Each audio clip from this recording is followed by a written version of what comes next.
Epístola aos Efésios. O tema de hoje é a medida da estatura da plenitude de Cristo. Efésios, o capítulo é o 4 e o versículo é o de número 13. Diz a Bíblia Sagrada: até que todos cheguemos à unidade da fé e ao pleno conhecimento do Filho de Deus, a varão perfeito, à medida da estatura completa de Cristo ou da plenitude de Cristo. Obrigado. Pode ocupar o seu assento. O processo de crescimento espiritual e edificação do corpo de Cristo, que se dá pelo funcionamento dos 5 ministérios e a capacitação de cada membro, visa a unidade, a maturidade e a conformidade nossa em Cristo Jesus. Perceba que agora o apóstolo Paulo, depois de ter falado dos 5 ministérios e a finalidade porque Deus deu esses homens dons para a igreja, que era para a capacitação de cada membro do corpo de Cristo, para que essas pessoas sejam habilitadas, capacitadas por Deus para fazer a obra e servir com amor. Agora você veja que ele agora aponta aqui o resultado dessa engrenagem aqui, se assim posso dizer, espiritual. E aí ele diz: até que todos cheguemos à unidade da fé. Eu vou separar esse versículo aqui em 3 pontos: até que chegamos à unidade da fé, ao conhecimento do Filho de Deus, a varão perfeito, e à medida da estatura completa de Cristo. Unidade, maturidade e conformidade. Então perceba, até que cheguemos todos à unidade da fé.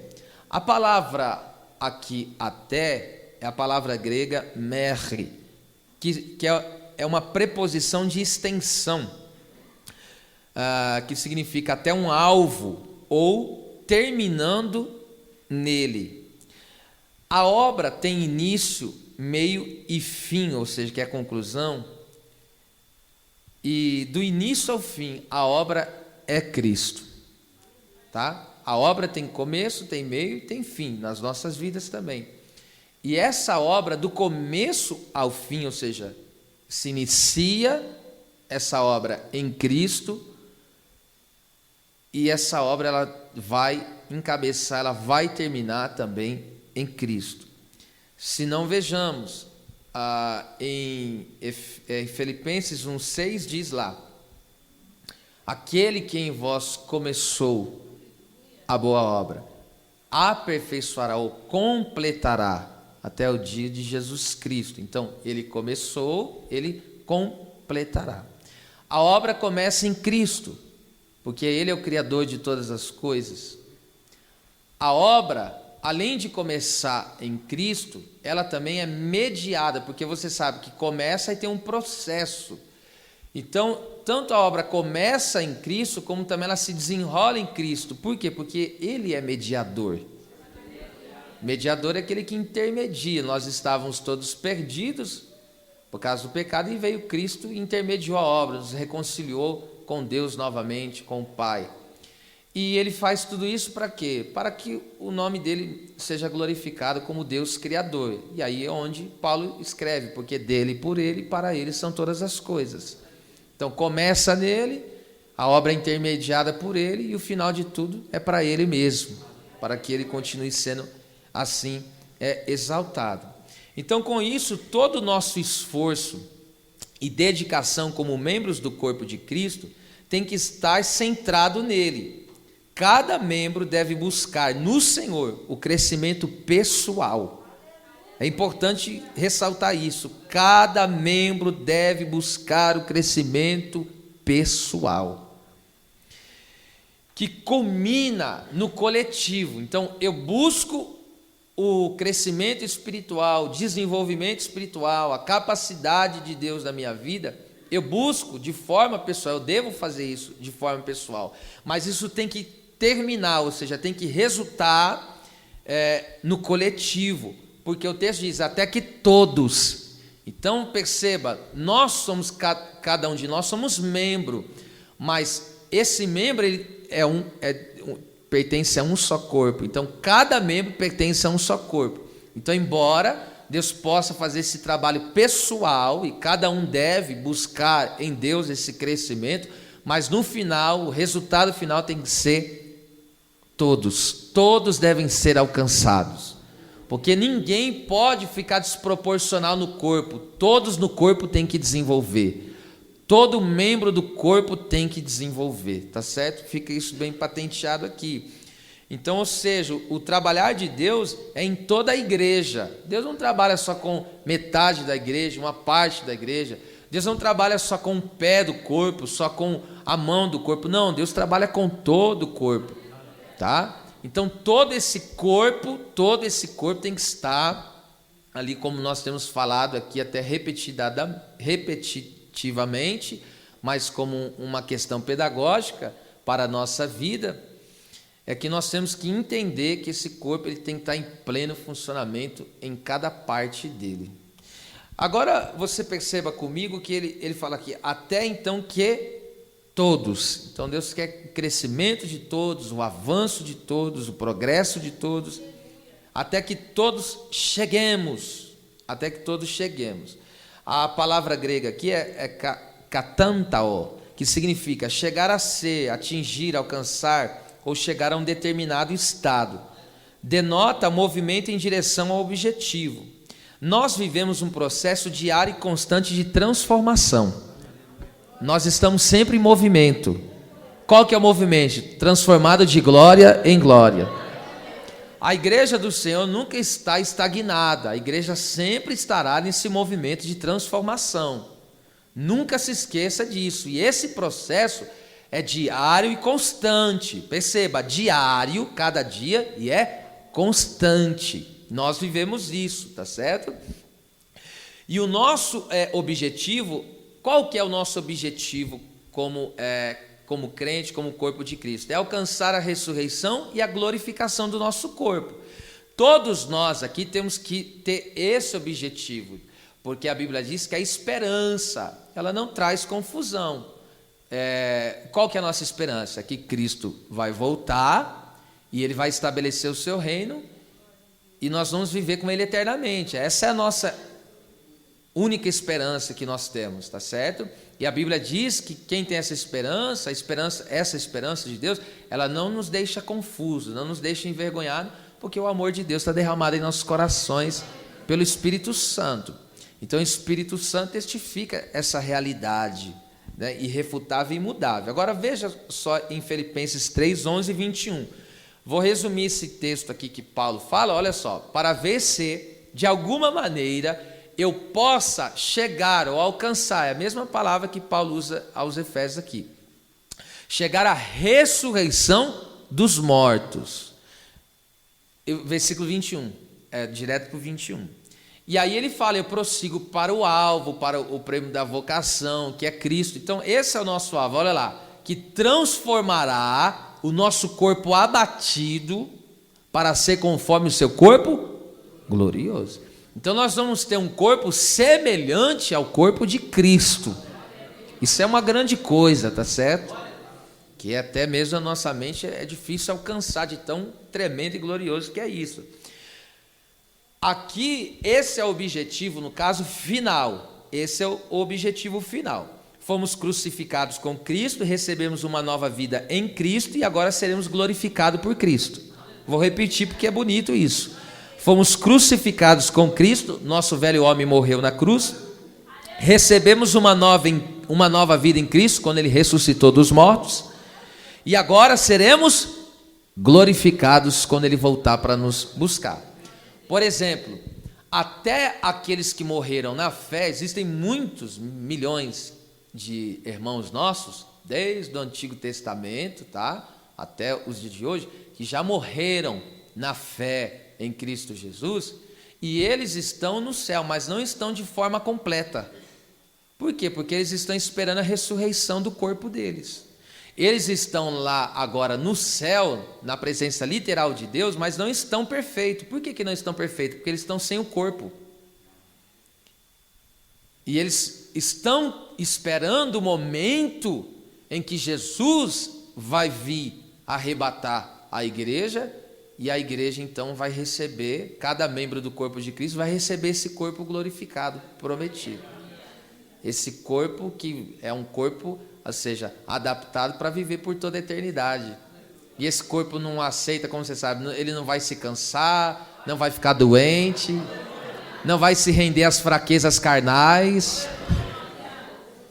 não vai ter mais depressão, não vai ter mais preocupação. Isso aí vai acabar tudo. Por isso que nós temos que desejar de todo o nosso coração que o Senhor venha redimir o nosso corpo.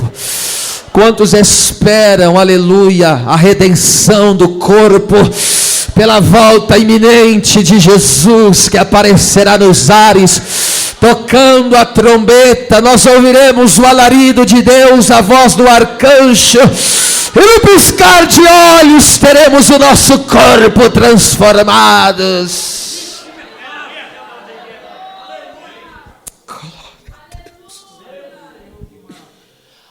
Então nós sabemos que essa aqui, a glorificação é o ponto final, tá? Essa aqui é a questão final, o objetivo final. Mas aqui Paulo está dizendo o quê? Até que todos cheguemos à unidade da fé. Então o ponto de chegada da jornada da igreja para esse objetivo final, que é a glorificação, qual que é o ponto?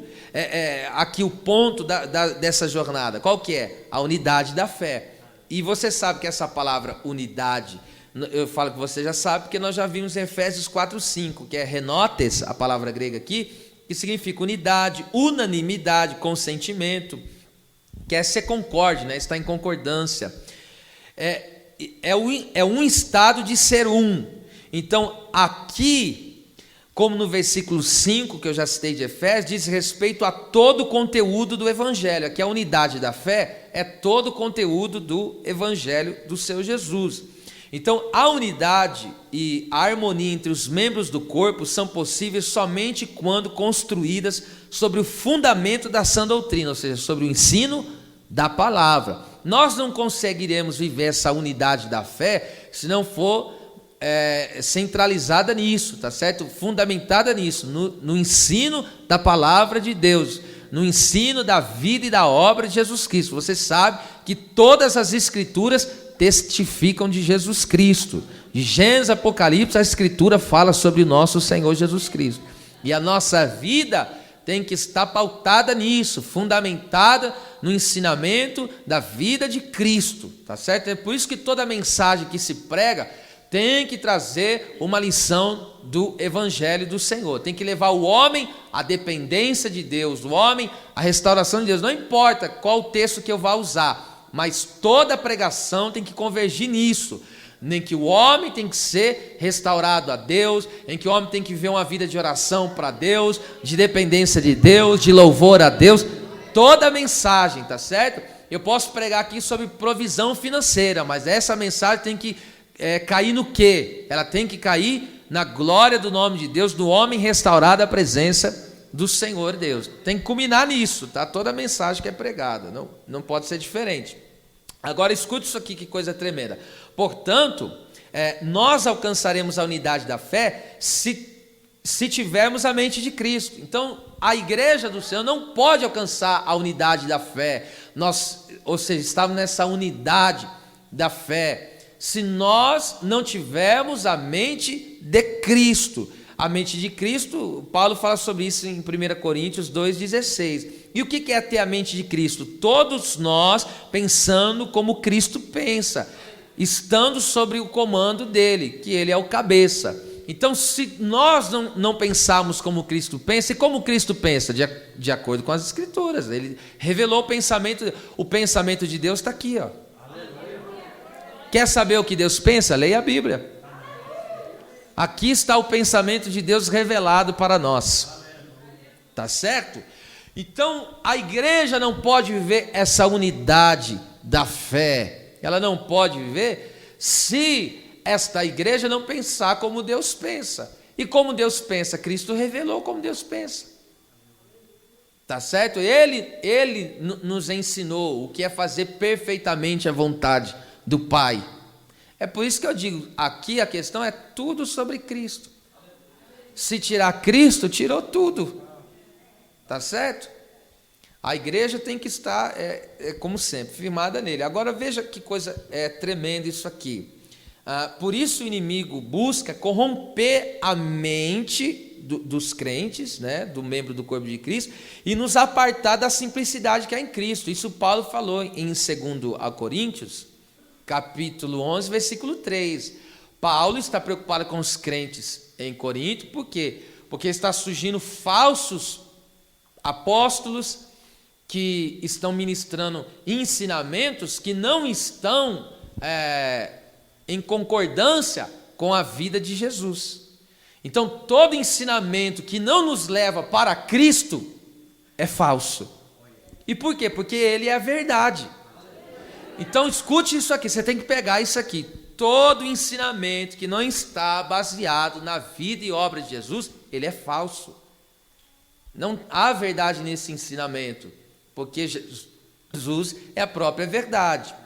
Agora, entenda aqui comigo nesse texto aqui, ó. Veja que o apóstolo Paulo diz, ó, mas temo que, assim como a serpente enganou a Eva, com a sua astúcia, assim também sejam de alguma sorte, ó, corrompidos os vossos sentidos. Aqui corrompido, sentido é corrompida a vossa mente. Sentido que ele diz é exercício da mente, que é pensamento. Para você, ou seja, você faz um exercício da mente, você está fazendo o quê? Você está pensando. Esse é ter o seu sentido exercitado. E se apartem da simplicidade que há em Cristo. Agora pega isso aqui, que coisa tremenda. Agora vamos aplicar aqui esse mistério.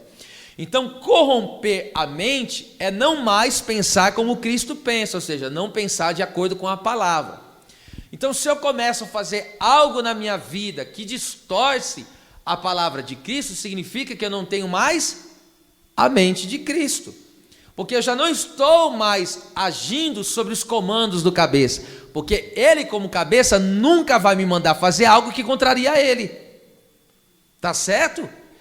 Tudo que ele me manda fazer é o quê? É aquilo que agrada ao Pai.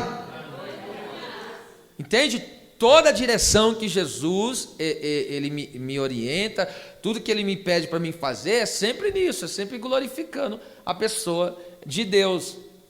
Tá? Porque ele é o Filho perfeito, obediente. Agora, aqui o apóstolo Paulo está dizendo, ele está temendo pela igreja, a igreja aqui do Senhor que estava em Corinto, do mesmo jeito que ele está temendo, que assim como o diabo pegou lá o corpo da serpente, enganou Eva. E qual que foi o engano dele? Distorceu a palavra. Deus não falou, ó, não coma do fruto proibido? E aí o diabo pegou e falou, ó, Deus falou isso aí, mas não é bem assim do jeito que falou. Então você vê que o diabo distorce a palavra, faz tempo isso. Faz tempo que ele trabalha com essa astúcia de distorcer a palavra. E às vezes ele é tão astuto que ele usa a própria palavra para enganar. Como ele tentou fazer com Jesus. Eu estou dizendo, é por isso que existe, eu estou dizendo, a gente não pode aceitar qualquer pregador como pregador de Deus. A gente tem que ser cauteloso naquilo que ouve. Por exemplo, vou falar daqui que eu sou pastor. Essa igreja é uma igreja que tem recebido essa sabedoria e inteligência espiritual de Deus, tem um coração aberto para receber qualquer mensagem, desde que seja bíblica. Pode ser qualquer nível de pregador, porque tem aqueles pregador mais simplório, tem aqueles pregador mediano, tem aqueles pregador mais avançado, que tem uma capacidade maior mesmo, entende? Mas a igreja sabe receber todos os níveis, desde que esse pregador esteja pregando o que está escrito, o que está na Bíblia. E às vezes a gente vê que o homem escorrega mesmo. Eu já vi vários aqui escorregando, e posso também eu, às vezes sem perceber, claro, é insinceridade, posso eu também falhar. Mas a igreja tem que estar atenta, porque eu sou homem também, eu posso falhar. Perfeito só Jesus, né? E nós estamos nesse processo de transformação. Mas o que eu quero dizer, estou dizendo isso para que você tenha esse entendimento, tá certo? Que tudo aquilo que distorce a palavra de Deus já não precisa ser mais aceito. Não precisa, não deve ser aceito, tá certo? Então o apóstolo Paulo aqui está preocupado, por quê? Porque quando a palavra de Deus é pregada de forma distorcida, e eu já vi muito isso acontecer, pessoas que trazem um tipo de mensagem que mais causam rivalidade entre os crentes do que edificação. Eles ensinam os crentes, ou seja, por exemplo, esse louvor, você vai estar no palco e aí vão se arrepender.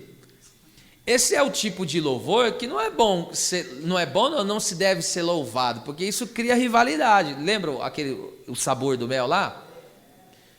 Então, esse é um tipo de louvor que distorce a palavra, e é sorrateiramente. Às vezes a gente está cantando e nem presta atenção, mas a gente tem que ser cauteloso nisso, porque isso vai criando a rivalidade. A pessoa vai dizendo que eu vou chegar lá e aquela pessoa vai ver também. Não abriu a porta para mim, não me deu oportunidade, mas na hora que eu ser exaltado, olha lá, isso não tem edificação, isso não tem glória de Deus alguma. Ele está agindo no espírito da rivalidade, entende? Então você tem que estar atento. É por isso que a mensagem primeira ela aceita na mente. Você tem que saborear a palavra com a mente, tem que raciocinar. Isso que eu estou ouvindo está de fato escrito, está contextualizada nas escrituras, então eu aceito essa palavra e aí eu deixo vir para o coração. Agora, se eu estou vendo que alguém está pregando e aquilo está distorcendo o ensinamento fidedigno da vida e obra de Jesus, o que eu faço? Eu saboreei, eu pego, isso aqui eu tiro, isso aqui não serve para mim, tá certo? E aí só fico com aquilo que é bom. É como um peixe com espinho, tira o espinho, fica só com aquilo que é bom. Por isso que Paulo falou, analisa as profecias, tá? Agora veja que coisa aqui tremenda. Então o falso ensino faz com que a igreja se aparte da simplicidade. Olha, se aparte da simplicidade que há em Cristo. A palavra apartar aqui é separar. Então veja, um ensinamento distorcido separa. Tá certo? Em vez das pessoas aprenderem a se perdoar, a se amar, vão se odiar e vão criar rivalidades, vão criar grupinhos. Agora, a mensagem aqui, agora vamos lá o significado da palavra simplicidade, que é em Cristo, porque simplicidade, a palavra grega aqui para simplicidade é haplotes, que significa sinceridade de coração. Olha que lindo, honestidade de mente, tá certo? Então há em Cristo o quê? A sinceridade. Jesus, ele é sincero, tá certo? Jesus é completamente sincero. Jesus não engana ninguém, Jesus não mente para ninguém, tá? Jesus não tem cera nele, não tem.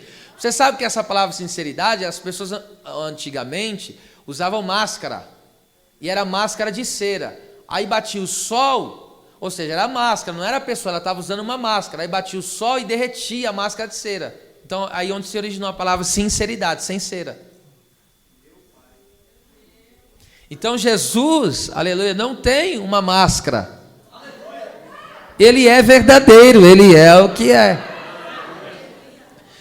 Ele tem honestidade, o nosso Cristo é honesto. Glória a Deus, ele é honesto, ele é puro. Então, se a igreja, perceba que coisa tremenda, se a igreja tem a mente de Cristo, ela vai ser o quê? Vai ser uma igreja sincera de coração e honesta. Agora, se a igreja não está, ou seja, no ensinamento de Cristo, se a igreja não está sendo doutrinada concernente à vida e à obra de Cristo, o evangelho do Senhor Jesus, o que vai acontecer com essa igreja? Essa igreja vai ser separada, essa igreja vai sair dessa sinceridade, vai sair dessa honestidade. E aí onde se dará o quê? Oh meu Deus do céu, onde se dará aqui as divisões, onde não conseguiremos viver a unidade da fé. Tá? Então todos nós, agora veja só o que Paulo fala, até que todos, então nós não podemos deixar ninguém para trás. Oh glória, ataracamassai, então até que todos nós cheguemos. Então antes de chegarmos à glorificação do nosso corpo, nós temos que chegar à unidade da fé, a unidade da fé, a unidade da fé, a unidade da fé. Todos nós se esforçando para viver a vida de Cristo, todos nós se dedicando para estar na presença de Cristo, todos. O que é isso? Que os ministros e cada membro se esforce para chegar à unidade da fé.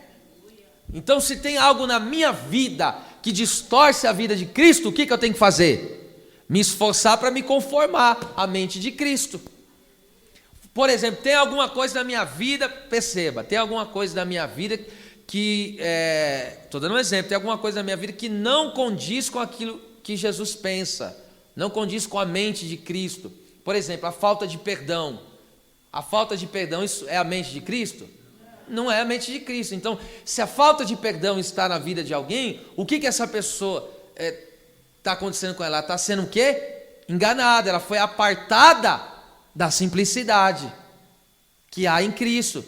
Então ela precisa o quê? Ela precisa voltar a ter a mente do Senhor novamente. Ela precisa voltar a receber os comandos do cabeça e funcionar de acordo com o que o cabeça está mandando a ordem. Então, o cabeça da ordem, o corpo se movimenta. Aleluia, glória a Deus.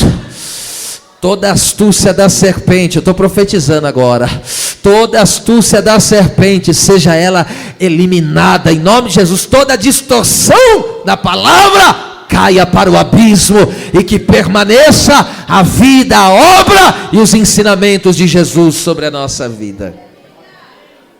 Então, que Deus purifique a nossa mente, que Deus limpe a nossa mente, que nós venhamos a pensar de acordo com o que Deus pensa, que nós devemos viver de acordo com como Cristo viveu. Aleluia! Dai-nos a mente de Cristo, meu Deus. E a unidade da fé, perceba, tem que haver um esforço mútuo. Tem que haver um esforço mútuo. É que eu digo, tem que usar essa metáfora, que estou explorando bem ela como Paulo. É como eu digo, se vamos supor, uma perna minha está doente, aí o cabeça, olha lá para você ver, o cabeça vai e fala para a perna, ou fala lá para o pé e perna, se movimenta, só que ele está doente, está sem força, ele vai conseguir? Entende? Então por que tem gente que não consegue obedecer os comandos do cabeça? Porque está doente. Está doente espiritualmente.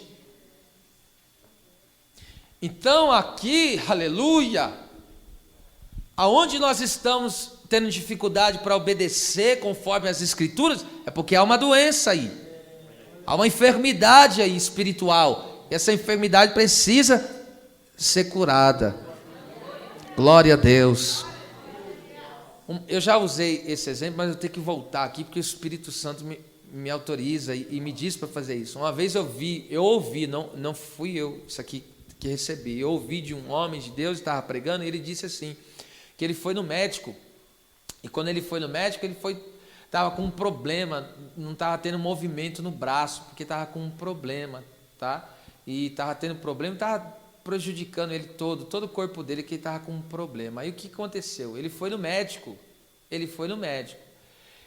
ele pegou e regaçou a manga para o médico dar a injeção no braço. O médico falou, não, é nas nádegas.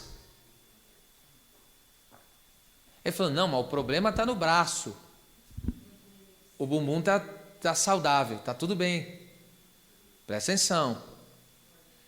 Aí ele começou a chorar, ele falou, porque Deus falou com ele isso. Ele falou, a parte boa do corpo recebeu a injeção, mas era para quê? Para que a parte ruim ficasse boa. Pegou aí? Pegou esse mistério? Não entendi, pastor. Às vezes a parte boa está sentindo dor, para que a parte que está ruim volte a funcionar na presença de Deus. Então tem muita gente que não consegue ser corpo de Cristo. Ele não desenvolve a sua vida espiritual. Não tem vida nenhuma com Deus, entende? E aí aquele que está verdadeiramente sendo corpo, está na unidade, é o que ele faz? E ele vai se esforçando. Muitas vezes ele sofre, mas está sofrendo pela causa. E ele está buscando em Deus para que aquela pessoa que não se movimenta, para aquela pessoa que não consegue obedecer o que Cristo está falando, o que Cristo quer da igreja, da congregação especificamente aqui falando, e aí ele vai se esforçando. Não se esqueça o que Paulo vem tratando desde o versículo de número de número 3, se esforçando para guardar a unidade. Se não houver esforço de cada membro do corpo de Cristo, não haverá unidade da fé. Então tem que haver o esforço mútuo, tá? Agora vamos lá, parte B do versículo 13. Até que todos cheguemos à unidade da fé e ao conhecimento do Filho de Deus, a varão perfeito. A palavra aqui é conhecimento, que no caso seria melhor traduzido como pleno conhecimento, é epignosis, que significa conhecimento preciso e correto. Vale ressaltar que o conhecimento de Deus está sempre vinculado aos atos de autorrevelação do próprio Deus. Ninguém poderia conhecer a Deus, conhecer a Cristo, a salvação, se Ele mesmo não tivesse revelado. Existe a palavra de Deus, por exemplo, a palavra de Deus, todos têm acesso, mas todos creem na palavra? Porque ainda não tiveram a revelação clara de Deus. Por isso que eles não têm ela como a palavra de Deus. Então só o próprio Deus pode se revelar. Se o próprio Deus não se revelar para nós, nós não temos capacidade de conhecer a Ele. Agora, veja só, Paulo ele escreve a Tito, vamos ler aí, Tito capítulo 1, versículo de número 1. Paulo, servo de Deus e apóstolo de Jesus Cristo, segundo a fé dos eleitos, ou escolhidos de Deus, e o conhecimento da verdade. Quem que é a verdade? Cristo. Cristo é a verdade. Então, quando fala do conhecimento da verdade, está falando de Cristo. A Bíblia diz a palavra da verdade. Qual que é a palavra da verdade? Cristo. Cristo é a palavra, tá? Então, e ao conhecimento da verdade, que é Cristo, que é segundo a piedade. Então, veja, o conhecimento da verdade vai me levar ao quê? A piedade. Então, a verdade, pega isso aqui, a verdade me leva a uma vida piedosa. Então, como que eu sei que alguém teve o conhecimento pleno de Jesus Cristo, se a vida dele é piedosa? Agora vamos trabalhar isso aqui, eu só falei a grosso modo. Mas a palavra, a piedade aqui no caso, a palavra grega, eusebeia, que significa reverência e fidelidade a Deus. Devoção. O que é devoção? É aquelas práticas da nossa vida diária que fala do nosso fervor e amor por Deus. Isso é devoção, tá? Então, aqui no caso, o que é vida piedosa? É viver como Deus quer que vivamos. É viver como Deus quer que vivamos. Aí vem a pergunta, e como Deus quer que vivamos? Segundo Cristo. A minha comida e a minha bebida é fazer a vontade daquele que me enviou e realizar a sua obra. Tá? Veja só, conhecer a Cristo, a sua palavra, nos leva a ter uma vida piedosa. Sermos fervorosos em uma vida de oração, ao estudo fiel da palavra e da obediência aos seus mandamentos. E assim, conhecendo e prosseguindo em conhecer ao Senhor, para que possamos cumprir toda a vontade do nosso Deus. Aleluia! Como que eu sei que eu tenho um conhecimento do Filho de Deus? Como que eu sei que eu conheço Jesus Cristo? O conhecimento verdadeiro me levará a ter uma vida piedosa, porque olha lá, o conhecimento da verdade que é segundo a piedade. Então veja, quando eu conheço a Cristo, eu não fico por ali, eu passo a desenvolver uma vida profunda de fervor espiritual. É por isso que eu esconjuro isso, tá? E quando eu falo, as pessoas dizem assim, quando eu estava no primeiro amor, eu esconjuro isso totalmente. As pessoas dizem assim, quando eu estava no primeiro amor. Sabe por que eu esconjuro isso? Porque a vida em Cristo é uma vida progressa de amor. O amor seu por Cristo não fica na mesma medida, ele vai crescendo, ele vai aumentando. E a partir do momento quando você vai conhecendo a Cristo, é como Calácia, Oséias falou, conheçamos e prossigamos em conhecer o Senhor. A água não fica só no tornozelo, a água tem que vir para o joelho, a água não pode só ficar no joelho, a água tem que ultrapassar a cintura, ela tem que avançar. Aleluia! Então a pessoa, é um relacionamento com Cristo. Eu já disse o significado da palavra epignosis, conhecimento preciso e correto. Então esse conhecimento preciso, correto da vida e obra de Jesus, que é revelado nas Escrituras. Você já viu Jesus pessoalmente? Não, eu também ainda não, a não ser que um dia ele pegue e se revela, como fez para Paulo, tá certo? Mas eu estou falando pessoalmente. Como que eu conheço Cristo? Através das Escrituras. O Espírito Santo vai revelando a vida de Cristo nas Escrituras, e aí o que acontece? A vida de Cristo vai sendo revelada em mim, aleluia! Aí o Espírito Santo que habita em mim fala: é assim que é a vida de Cristo, é assim que Cristo faz, é assim que Cristo pensa, é assim, meu Deus! Aleluia! Quem sente a presença do varão de glória? O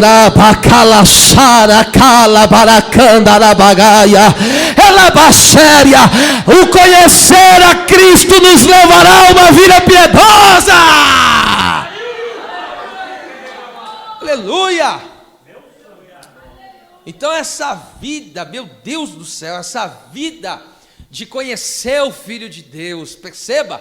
Então nós vamos lá, nós estamos na unidade da fé, até que todos cheguemos, nós estamos lutando, nos esforçando para viver essa unidade proposta por Deus, essa unidade do Espírito, tá certo? Nós estamos pautados nos ensinos, na vida de Jesus, em todas as Escrituras sagradas. Nós pensamos como Cristo pensa, nós agimos como Cristo age.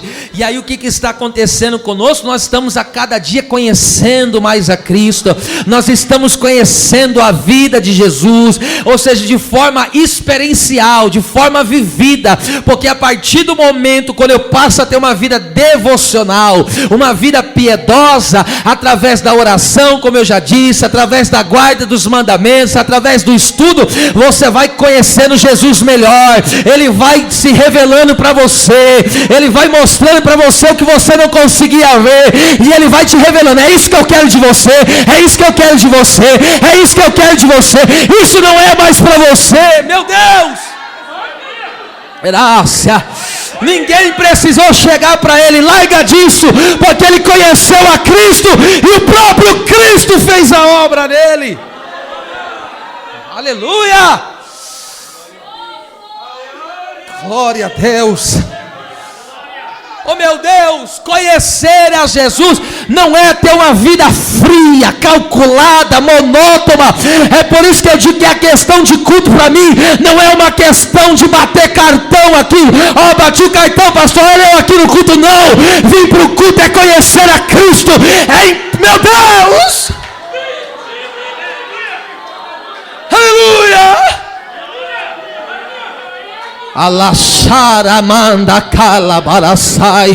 Porque eu olho para o meu irmão e a vida do meu irmão testifica Cristo, porque quando esse meu irmão ele passa situações difíceis, passa luta, ele não para, e por ele não parar eu falo: está fazendo que nem Jesus, não parou que nem Jesus. Então o que é isso? Eu estou conhecendo a Cristo. Alamanda kamanakadasi. Aleluia, glória a Deus, glória a Deus.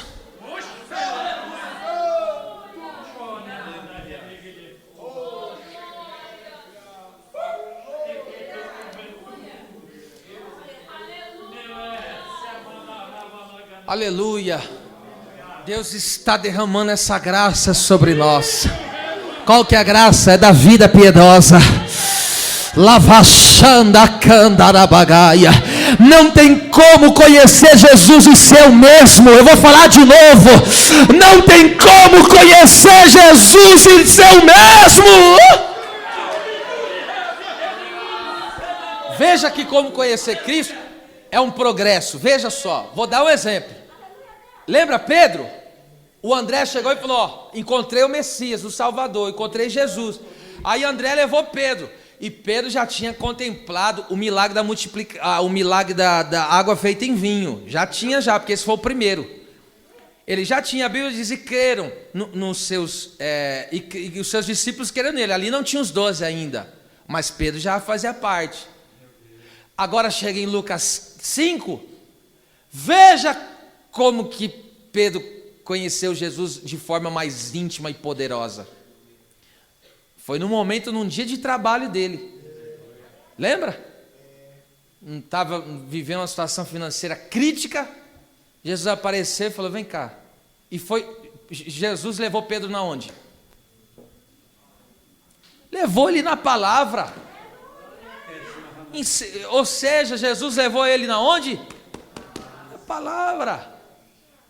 Agora vai lá e joga. Pegou aquele mundo de peixe, né? Aquela quantidade enorme. E aí o que ele diz? Ausenta-te de mim, que sou um homem pecador. Veja, ele teve um encontro real ali com o Senhor. Ele conheceu algo que ele ainda não tinha vivido na vida dele.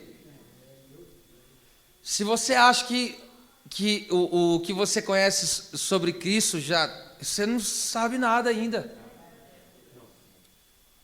A nossa vida tem que ser cada vez mais que você vai conhecendo a Cristo, isso vai te maravilhando. Veja, os discípulos estavam todo dia com eles, mas eles ficavam maravilhados com Jesus, por exemplo. Eles já tinham visto várias maravilhas Jesus operando, mas chegou um dia que Jesus chegou andando por cima das águas, acalmando o vento e tempestade. E quando ele fez isso, que os discípulos falaram: quem é esse? Eles ficaram impactados. Quem é esse? Eles estão fora de si, eles estão deslocados. Ou seja, se Jesus não te encanta mais, significa que você está recebendo comida estragada. Significa que você não está recebendo um alimento sólido, puro, genuíno, a sã doutrina verdadeira, aleluia. O que me faz num dia como esse, de frio chuvoso, estar aqui é a beleza encantadora do meu Salvador. Aleluia. Jesus, ele nos encanta, é por isso que eu digo, o nome Jesus, ele é canção para os meus ouvidos, é melodia para os meus ouvidos, e doçura para o meu paladar. Aleluia, tudo em Jesus me encanta. A cada dia que eu conheço esse Jesus, eu fico encantado, eu fico maravilhado. Eu fico deslocado diante de tanta glória.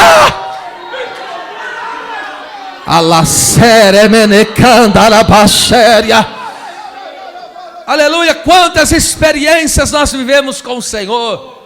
Você está aqui, você perceba só como você já tem vivido experiências com o Senhor. Isso vai te fazendo conhecer mais a Ele. Você estava numa luta lascada, aí de repente você orou e falou: Deus me tem misericórdia, me ajuda. O que Ele fez? Te ajudou. E aí o que você aconteceu? Você conheceu a bondade de Deus em responder orações. Então esse o conhecimento aqui não é só um conhecimento intelectual. Eu sei que tem um Jesus, como muitos conhecem, tem um Jesus que morreu, mas não tem intimidade com Ele. Não, esse aqui que Paulo fala, aqui no texto de Efésios 4:13, que ele fala aqui pleno conhecimento. Então é um conhecimento aprofundado a respeito de Cristo, tá certo? E detalhe, há quem diga, os teólogos, eu acredito nisso, que até quando o nosso corpo for glorificado, a gente nunca mais vai poder retroceder, mas vamos passar a eternidade inteira evoluindo, conhecendo o amor de Deus, tá? Retroceder jamais, mas evoluir sempre. Essa veio agora, hein? Isso se você pegava, que é de graça, pela graça, viu? Retroceder jamais, crescer, progredir sempre. Vamos lá. Agora o texto diz o quê? A varão perfeito. Então, olha que coisa maravilhosa. Ao conhecimento do Filho de Deus, a varão perfeito. Eu vou juntar as duas palavras, vou dar o significado logo das duas, tá? Varão perfeito significa uma pessoa adulta, que não carece de nada para estar completo. É alguém finalizado, aquilo que é perfeito, maduro.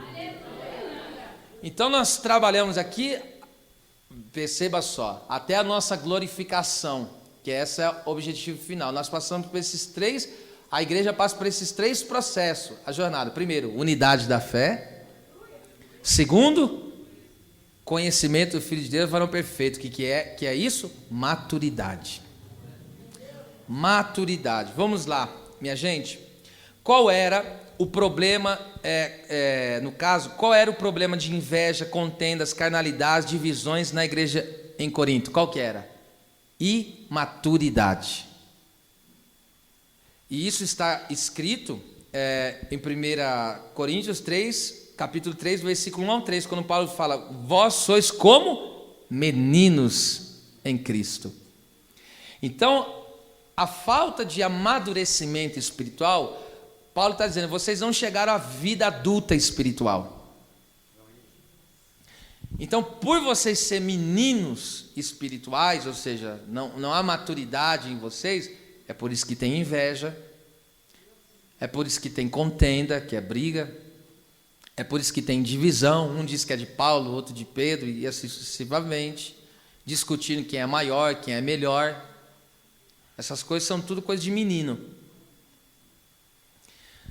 Agora veja só, o mesmo Paulo mostra como o menino se torna homem maduro.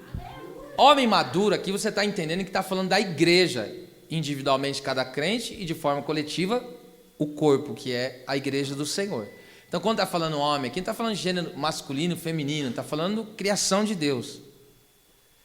Então quando está falando homem maduro aqui, está falando da questão do homem espiritual. E o homem espiritual não tem sexo masculino, feminino, isso não existe.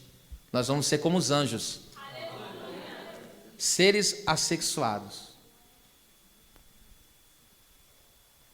Agora veja isso aqui. Aleluia.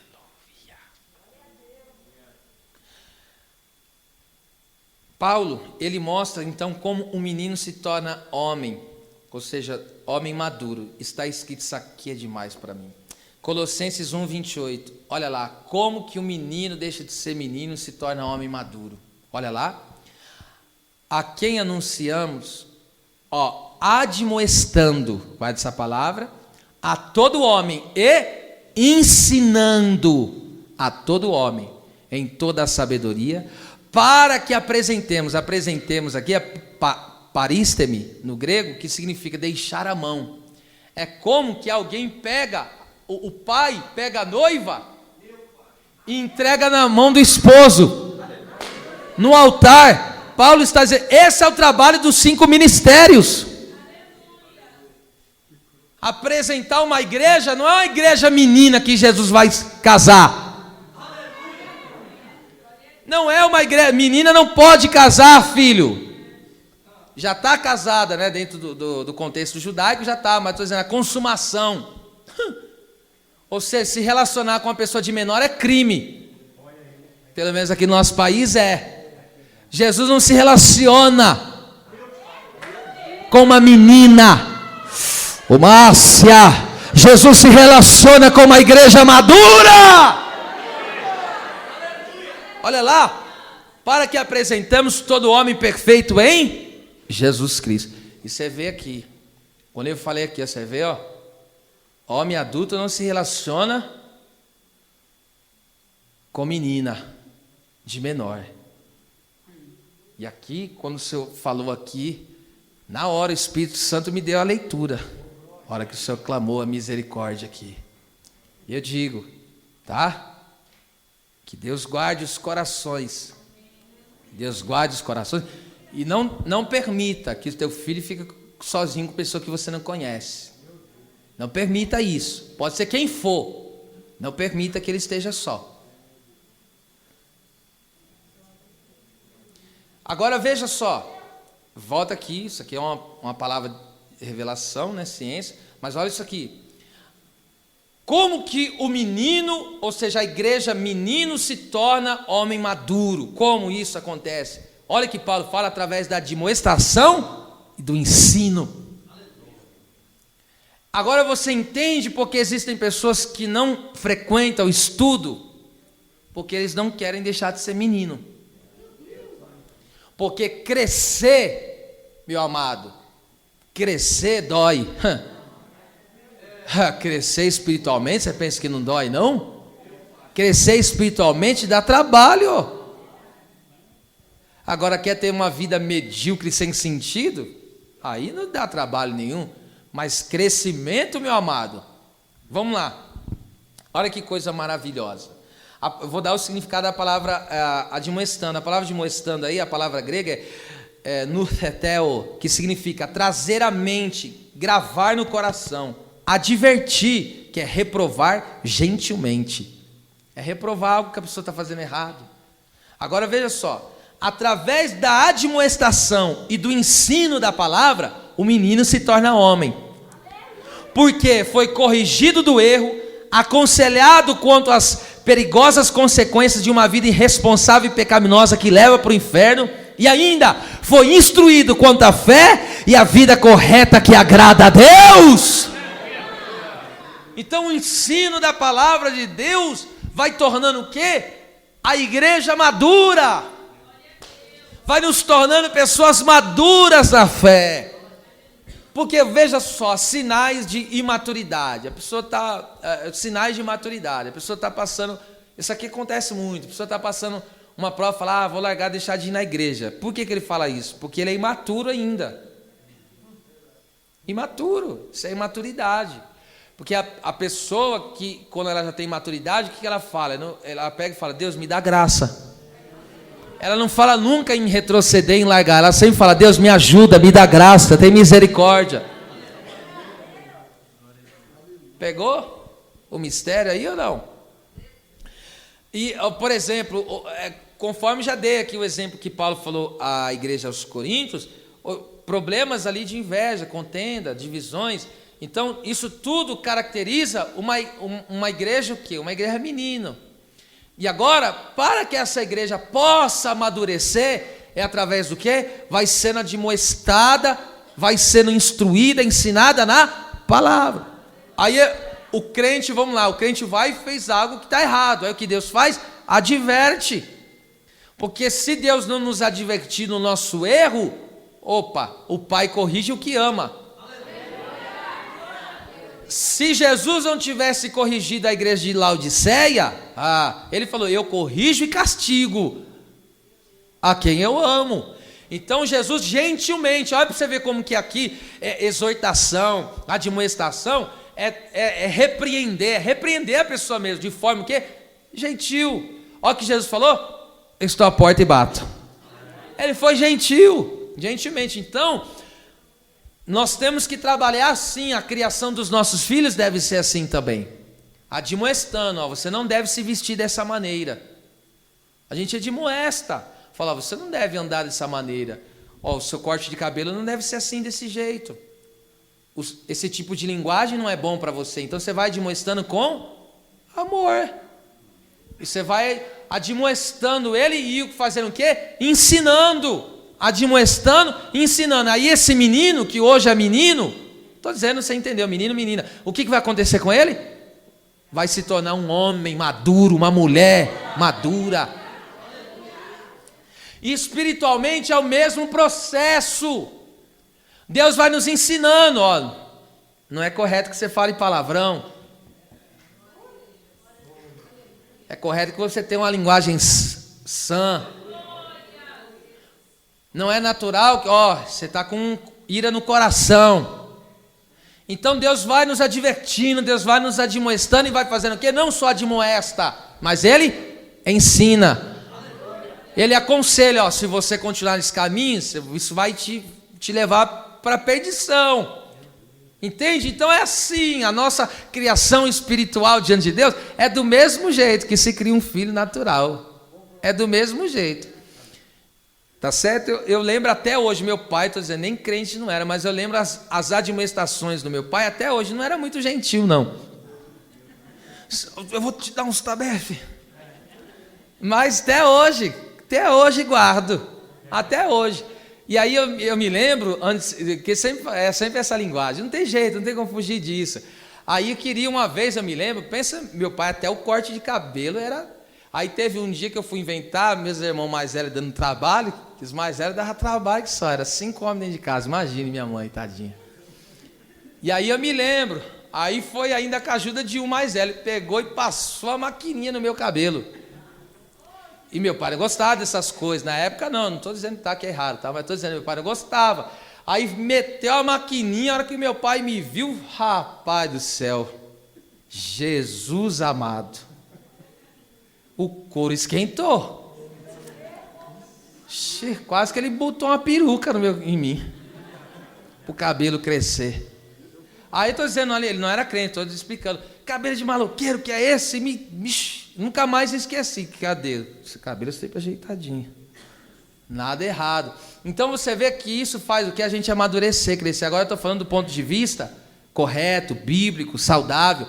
Então as admoestações, o ensino bíblico vai nos ensinando, irmão.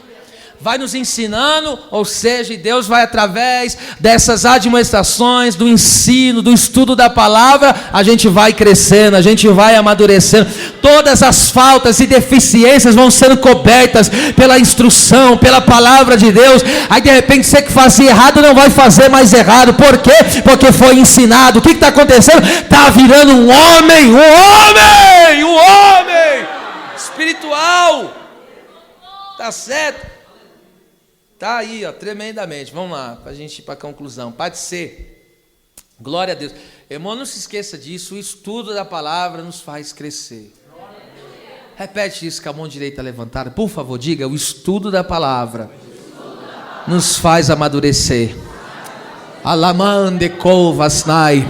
Elementre sermi candarabagaia. Alaija répia.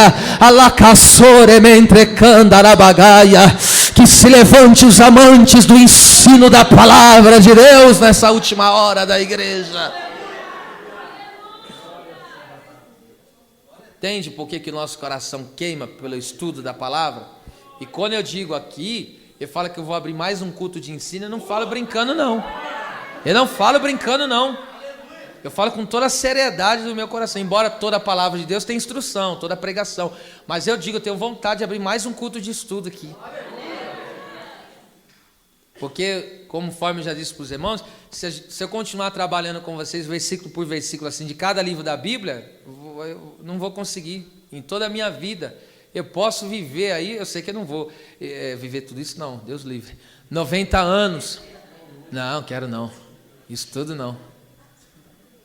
Daqui a esse tempo eu já quero estar com o meu Senhor. Mas, vixe. Aí o que acontece?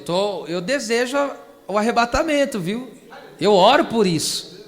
Porque a Bíblia diz que o Senhor tem preparado uma coroa para aqueles que amam a sua vinda. Eu amo a vinda de Jesus. Você está esperando Jesus voltar, irmão? Você está crendo que Ele vai glorificar o teu corpo? Você está crendo nisso? Aleluia! Essas dores aí, esses problemas, aí vai sair tudo. Acabou isso aí. Vamos lá, parte C. Vou ler todo o versículo. Até que todos cheguemos à unidade da fé e ao conhecimento do Filho de Deus, a varão perfeito. Que Deus faça isso nessa igreja. Que essa igreja não seja composta por uma igreja de meninos mimados na fé. Porque em 1 Coríntios 13, 11, Paulo falou: quando eu era menino, falava como menino, pensava como menino, me comportava como menino, mas depois que vim a ser homem, larguei as coisas de menino. Aleluia! Larga essas coisas de menino. Pornografia é coisa de menino, viu? Larga isso aí, espiritual. Larga essa porcaria. Falar mal da vida dos outros é coisa de menino. Larga isso aí. Aleluia. Seja homem, mulher de Deus. Glória a Deus. Vamos lá.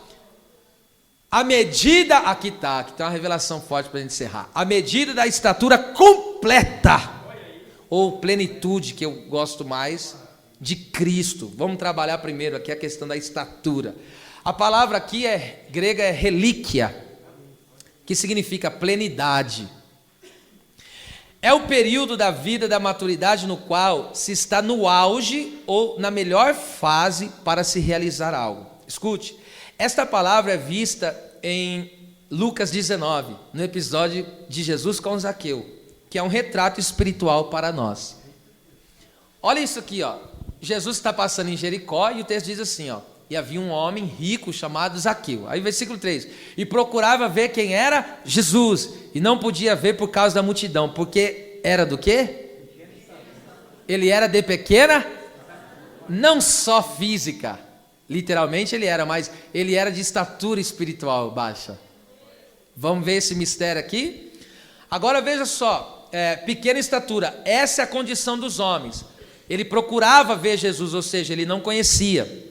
Então os homens não conhecem a Jesus. E outra, o texto diz que a multidão impedia de ele chegar até Cristo. Então o inimigo usa situações, por exemplo, da mídia, de informações, impedindo para que as pessoas cheguem ao conhecimento da verdade, que existe um só Deus, um só mediador entre Deus e os homens, Jesus Cristo, o homem. Olha só, esse texto aqui, qualquer dia eu vou pregar ele, eu só tenho dado pincelado, mas esse texto de Lucas 19 é rico demais. Versículo 4, olha só, olha o que Zaqueu fez. E correndo adiante subiu a um sicômoro ou figueira brava para o ver, porque havia de passar por ali. Ou seja, quando fala que ele subiu ali correndo para em cima dessa figueira brava aí, Jesus falou que em em Mateus 18:4, ele disse assim, ó, que os homens têm que se converter e se fazer como uma criança para entrar no reino de Deus. Por que como uma criança, se fazer como uma criança? É crer em sinceridade. Às vezes as pessoas falam ser pura como uma criança, mas a criança não é pura. Não, só que acabou de nascer. Mas a criança já, com um pouquinho de idade, você pode ver que ele já faz coisa errada, ele não tem pureza nenhuma. A criança pequena, tá? Já faz muita coisa errada. Então ela não tem pureza, coisa nenhuma, tem que consertar isso, tá? Quando ele fala se fazer como, ele não falou para ser uma criança, ele falou como. É no sentido de que, se você falar uma coisa para a criança, ela acredita. É esse o sentido aí, tá? De ter a simplicidade para crer. Esse é o sentido, tá? É por isso que as crianças precisam ser evangelizadas. Criança precisa ser evangelizada, viu? Veja só isso aqui. Ele correndo, ou seja, esse correr em cima da figueira, subir em árvore, quem faz isso é criança, irmão. Então Zaqueu, ou seja, ele estava se fazendo como uma criança. Por quê? Ele queria entrar no reino. 5, versículo 5, veja. E quando Jesus chegou àquele lugar, olhando para cima, viu e disse-lhe: Zaqueu, desce depressa, porque hoje me convém pousar na sua casa. Perceba aí que o texto diz: não foi Zaqueu que escolheu Jesus, foi Jesus que escolheu Zaqueu. Não foi Zaqueu. Zaqueu procurava ver ele, porque ouviu falar. Mas quem foi que chamou? Foi Jesus. Não foi vós que escolhestes a mim, mas eu vos escolhi a vós e vos nomeei. Nós só amamos a Cristo, porque primeiro Ele nos amou. E aí Jesus falou, o próprio Jesus falou: ó, hoje vou pernoitar na sua casa. Agora aqui está o mistério. Olha como vai reagir. E veja como que a estatura dele era pequena. Veja só isso aqui. E levantando-se Zaqueu, disse ao Senhor, porque Jesus falou, né? Vou ir na tua casa, vou pousar na tua casa. Ele recebeu Jesus com alegria. Aí o pessoal começou a murmurar, falou: como que ele se hospeda na casa de um pecador? Aí Jesus está mostrando que Zaqueu se arrependeu. Olha só. E levantando-se Zaqueu, disse ao Senhor, porque estavam acusando ele. Ah lá, Jesus agora está dando crédito aí para um pecador, eles chamavam os publicanos de pecador por causa que eles roubavam, né? Faziam coisas indevidas. Olha só, Senhor, eis que eu dou aos pobres, ele está falando de toda a riqueza que ele tem, ó. Eis que eu dou aos pobres metade dos meus bens. E a outra metade, ó, se em alguma coisa tenho defraudado alguém, o restituo quadruplicado. Então perceba, ele está pegando metade, estou dizendo, eu vou pegar metade e vou dar para os pobres. A outra metade que sobrar, se eu defraudei alguém, eu vou restituir 4 vezes. Por que 4 vezes? Porque estava na lei de Moisés. Quando você roubar o gado de alguém, devolva 4 vezes mais. Então ele estava disposto a cumprir a palavra. Então olha só que coisa, isso aqui é violento que eu vou falar para vocês aqui. Escute, aqui Zaqueu, ele não era mais pequeno em estatura espiritual. Por quê? Porque ele chegou à medida de Cristo. Por que ele chegou à medida de Cristo? Segundo a Coríntios 8:9, está escrito assim, ó: já sabeis qual é a graça do Senhor Jesus, que sendo rico, por amor de vós, se fez pobre, para que pela sua pobreza vós enriqueceis. Ou seja, Zaqueu está dizendo o quê? Zaqueu está dizendo: olha, para que eu possa ganhar o reino, eu me empobreço. Para que eu possa enriquecer outras pessoas, eu me empobreço. Ele ficou na estatura de Cristo.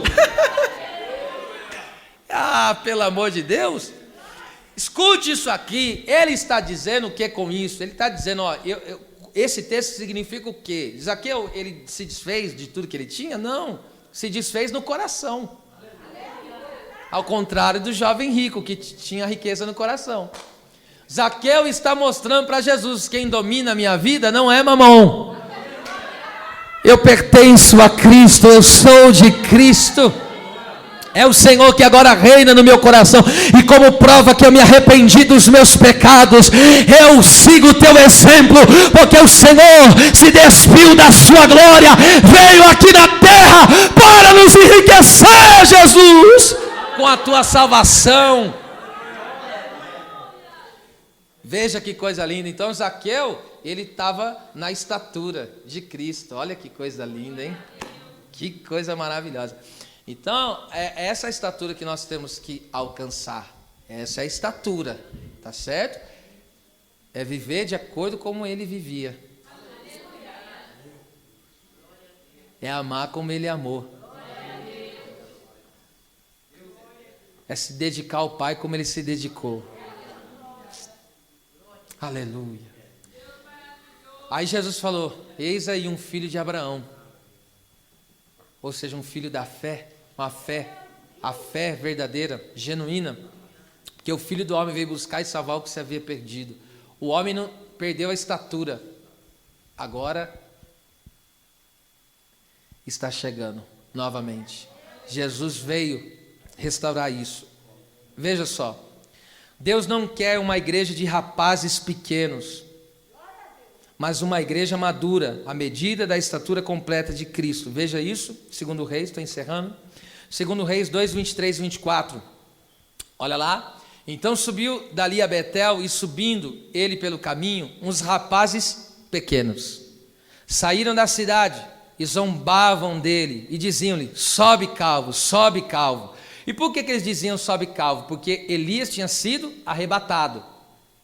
E agora esses rapazes pequenos, veja de onde eles saem do campo. Então perceba só isso aqui, ó. Uns rapazes pequenos que saíram da cidade. Por que saíram da cidade? Perceba, saíram da cidade. O que na cidade se fazia? Se trabalhava, então eram pessoas desocupadas. Então essas pessoas desocupadas, perceba o que acontece com eles: são pequenos, não crescem.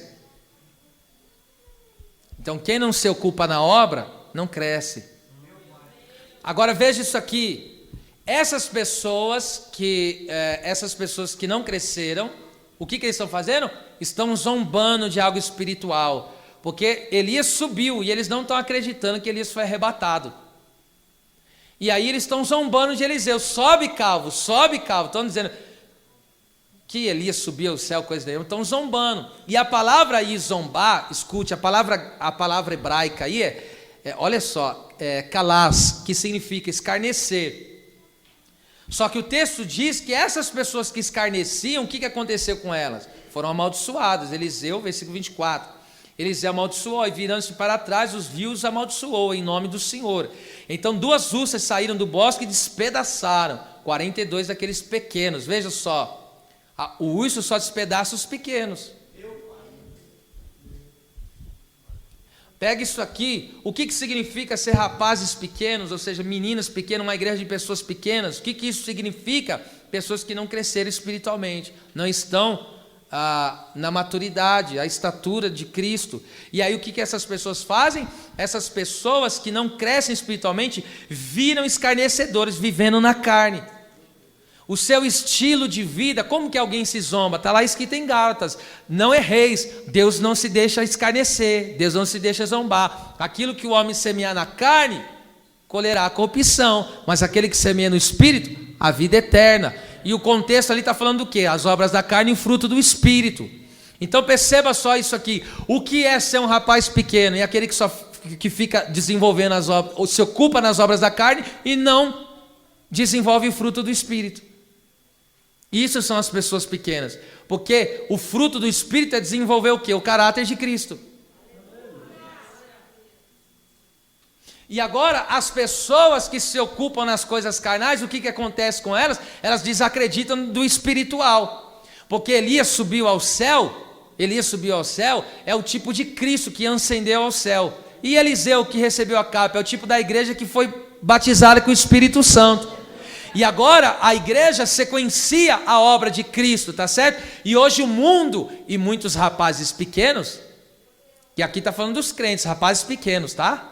Pessoas que não cresceram, não desenvolvem espiritual, se negam a crescer espiritualmente, se negam a estudar, a ter vida devocional. Então essas pessoas o seu estilo de vida zomba de Deus.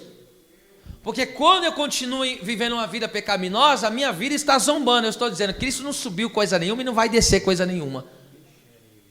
Porque a pessoa que o seu estilo de vida contraria a verdade da palavra de Deus, ou seja, sem palavras, ou seja, só no seu estilo de vida, ela está dizendo, eu não creio em vinda de Jesus, eu não creio em arrebatamento. Ela não está dizendo com palavras, mas pior que isso, está dizendo com atitudes. Então existem pessoas que dizem que creem em Deus, mas o seu coração é ateu, porque a forma, o seu estilo de vida não corresponde a uma fé verdadeira. Tá certo? Agora ficou quieto de tudo, hein?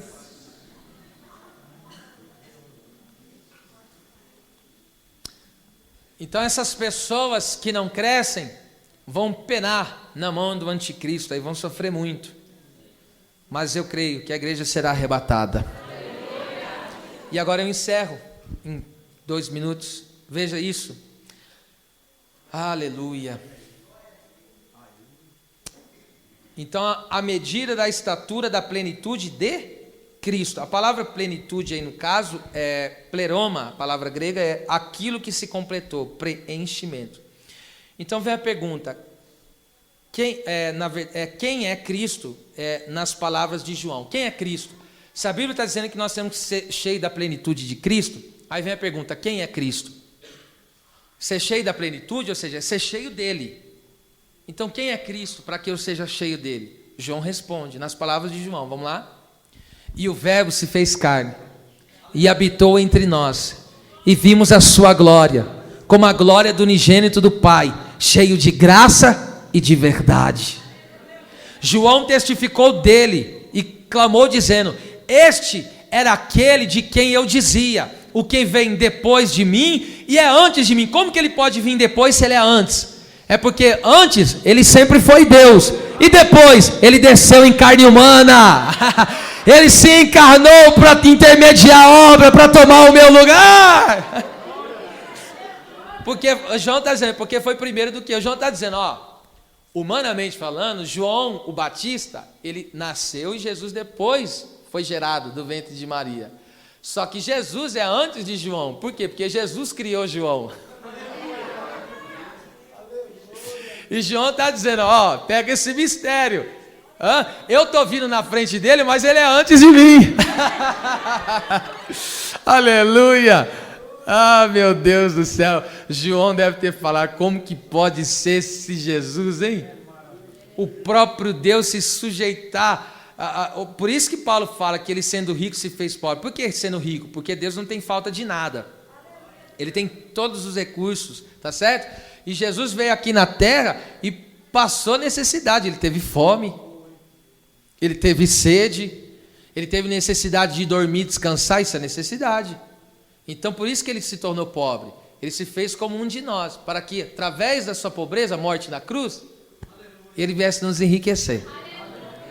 Agora veja, e todos nós recebemos também da sua plenitude, com graça sobre graça. Ou seja, é um transbordar da graça. Quem recebe o transbordar da graça? O que é graça sobre graça? É graça em cima de graça.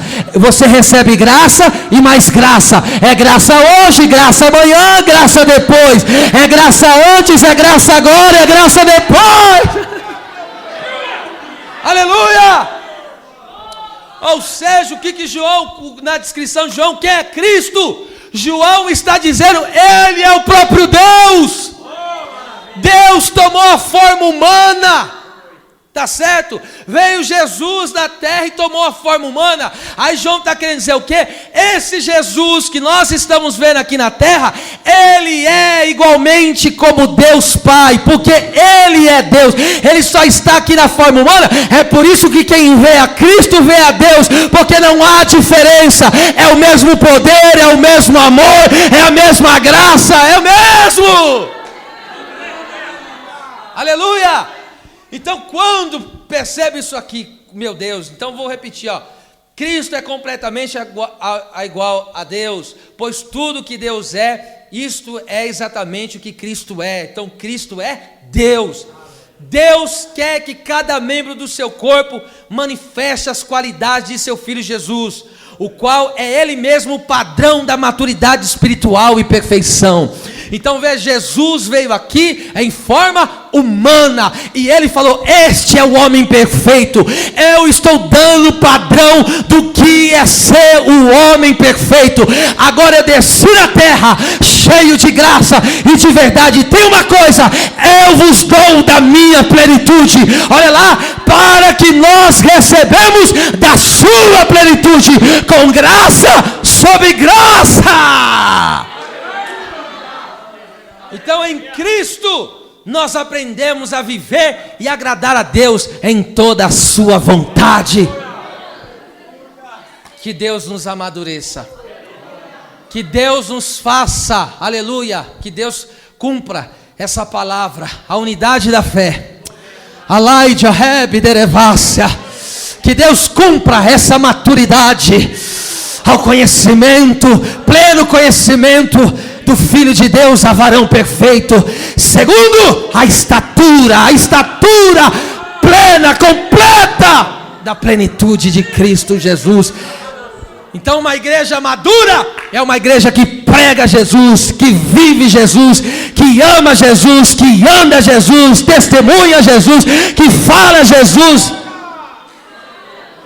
Isso é uma igreja madura. As palmas louvem ao Senhor. Aleluia!